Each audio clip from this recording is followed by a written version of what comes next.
Hey, how are you? I'm good.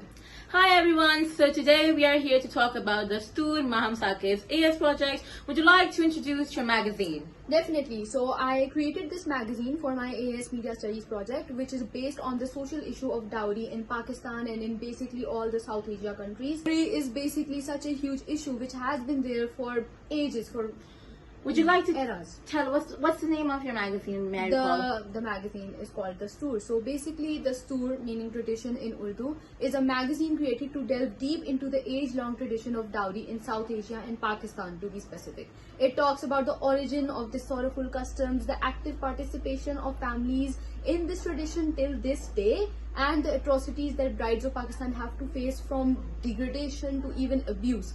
And most importantly, the impact on the bride's families, her parents, and further it also discusses what actions our country, specifically Pakistan, has taken already and what more it needs to basically improve. Yes, definitely. And I think you chose a very interesting topic because this is mostly in South Asian countries is seen as normal and something that just goes by. But you're making you're shining light upon it. You're saying it's a social issue. Yeah, so we'd like to know more about that. Yeah, definitely. It's been here since ages, since the Mughal era, basically. And according to statistics, around 95% of families in Pakistan still indulge in this custom. You would think that in 2025 families would stop, and in this new day and age people would basically move on from this custom which was created like what feels like a million years ago. Yeah, Maham, I'm really interested in what you're saying, so please tell me a little bit more. What are the typical dowry demands? Oh, there are many. Basically, dowry exists between two families when a marriage is about to happen. Like when a family has to wed their daughter off to someone, and obviously in Pakistan it's like the daughter has to live with their in-laws and they everything. ask for something. Yeah, and they ask basically in compensation or in order to keep the bride happy, they ask the bride's parents to give them stuff and supply them with things. And the supply includes cars and hefty amounts of money, like what, 50 lakhs. I've heard demands which are this extreme, that okay, we need 50 lakhs from you, we need a house, we need a car. And what do you think does these heavy and honestly silly demands do they have a toll on the bride and her family? Definitely.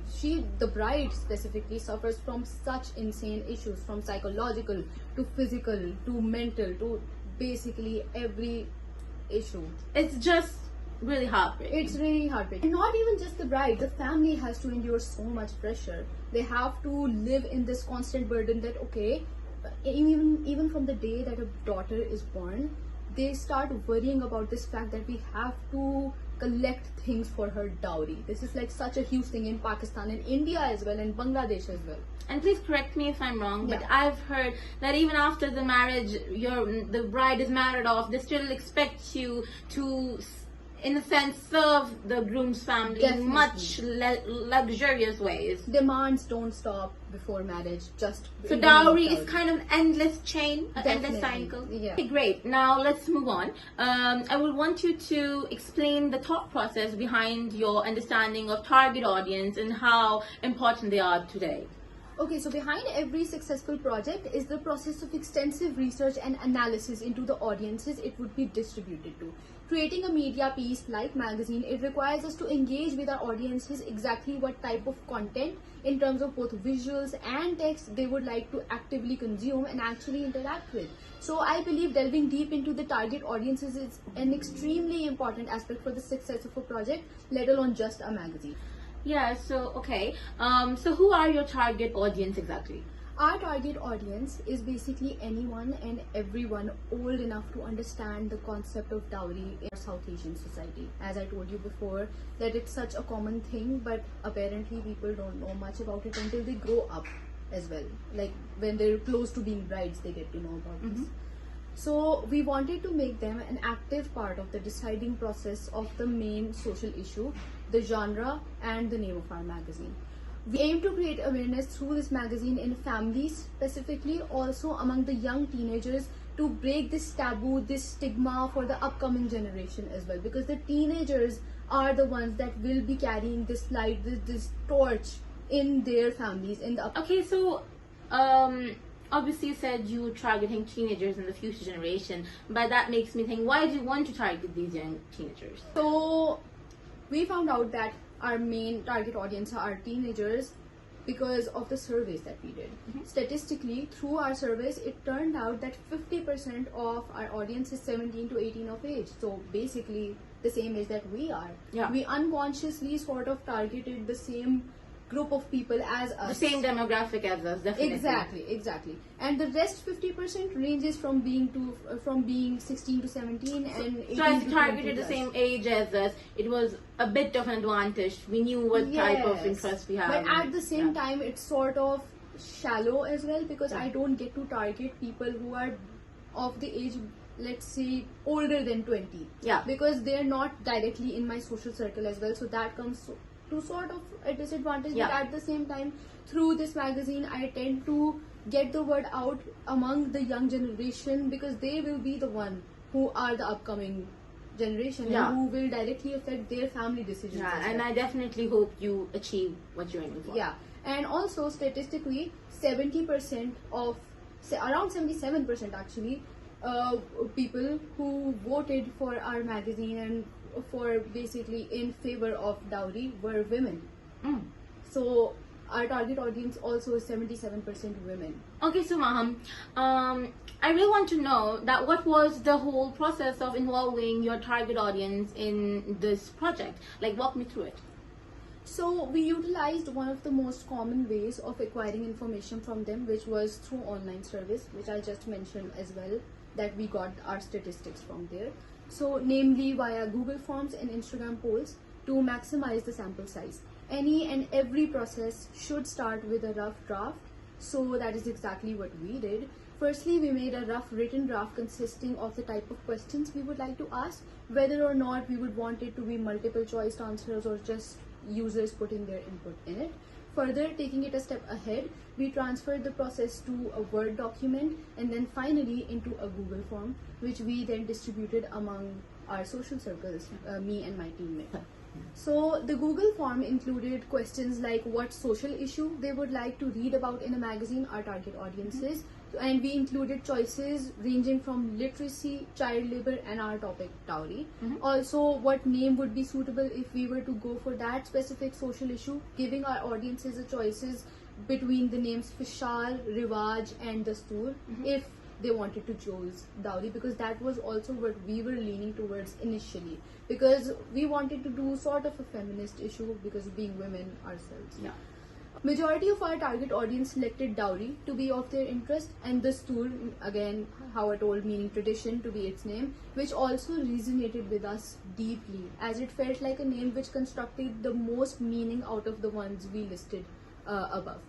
Further, we also took a video input through our friend Enna Haroon, who helped us speed up the process by suggesting names of our dowry-based magazine. Being women, we wanted our social issue to be also a representation of an issue directly linked to us. Something to empower women. Yes, Yeah. and something that we can relate to deeply as well. Yeah, because we've definitely, seen on a personal level. Because we've seen our moms, our grandmothers, our great grandmothers go through Everyone, Yeah, definitely, our relatives. all the women around us. Yeah, so we wanted this to be a femme-centric approach. Yeah, because it's something so common that everyone's mother, sister, grandmother, everyone has gone through it. Yeah, so this being a feminist-centric approach, so consequently the decision of dowry being final helped us navigate everything really, really well. Through this extensive process of engaging with our audience, in the very initial stages, informed them of our magazine, making them eager to see the final product, and inevitably creating an audience for the Dastoor even before it was launched. Like, we indulged them into the process of deciding very initial things. Like, we knew that we wanted to create a magazine on a social issue, but we decided that our target audience should be a part of this process from very initial stages. They should help us decide what genre, what name, and what social issue they would like to see, and what they would be interested in, and what they would think is a real issue to talk about. All right, so moving on, what is your understanding of some of the audience theories and how did you input them in your process? Okay, so being a media studies student, our work revolves around the different audience and different basically overall media theories. Curious, definitely. Yeah, which range from representation to just audiences and marketing and so many theories which exist in the media world out Yeah, there. definitely. So the audience theories exist to help us understand the demographics and psychographics of audiences, because the answer of this creative critical reflections question is directly related to the audiences. Will be further focusing on the audience theories. So for instance, the hypodermic needle theory states that media messages are directly injected into the audiences and have immediate effects. Taking that into account, we aim to inject the idea and affect into our target audiences that dowry is a sorrowful custom and puts huge burdens on women and parents of women, and how it should stop. So definitely the theory you mentioned, the hypodermic needle theory, it's all about injecting the idea into the mind of a person. And today everyone is addicted to social media, addicted to their phones all the time.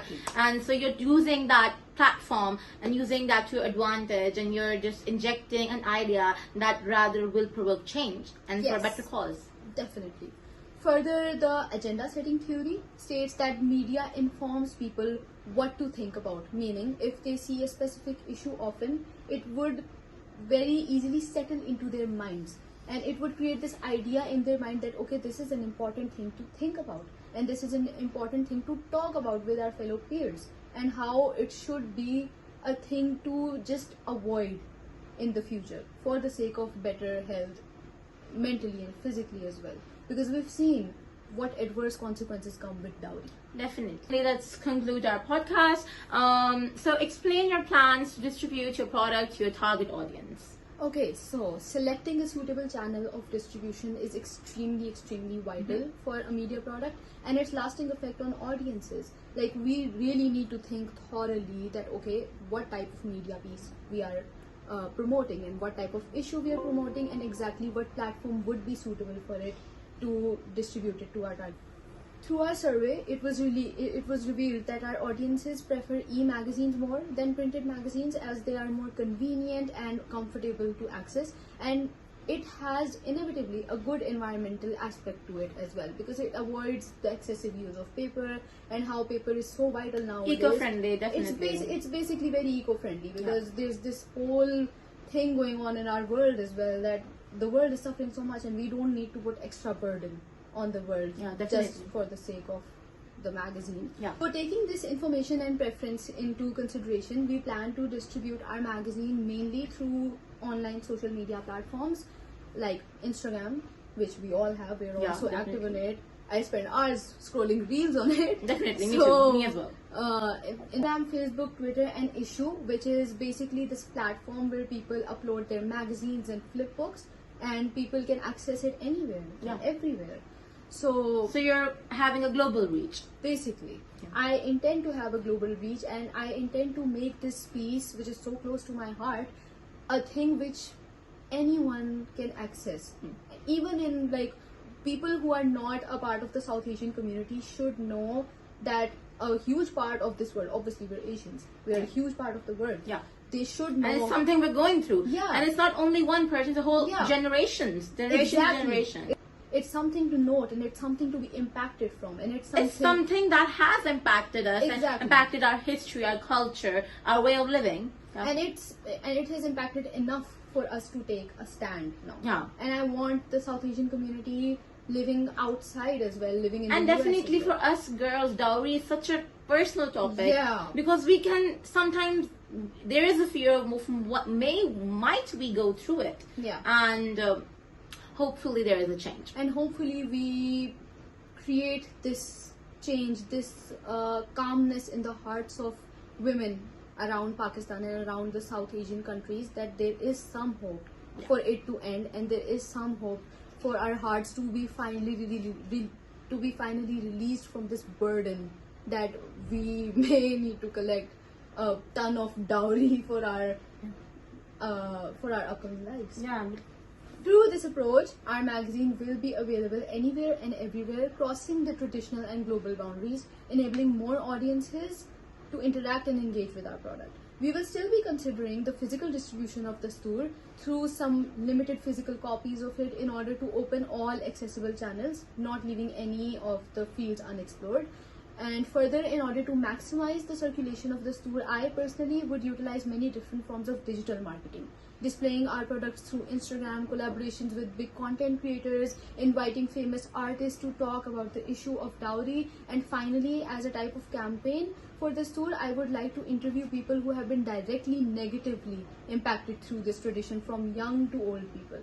Basically, just give them a platform to talk Give about them a voice, yeah. Give them a voice, give them a platform to talk about it and to tell the world how this issue is not, which is not something that we're just writing about, but it is an active issue that is still going on in this world.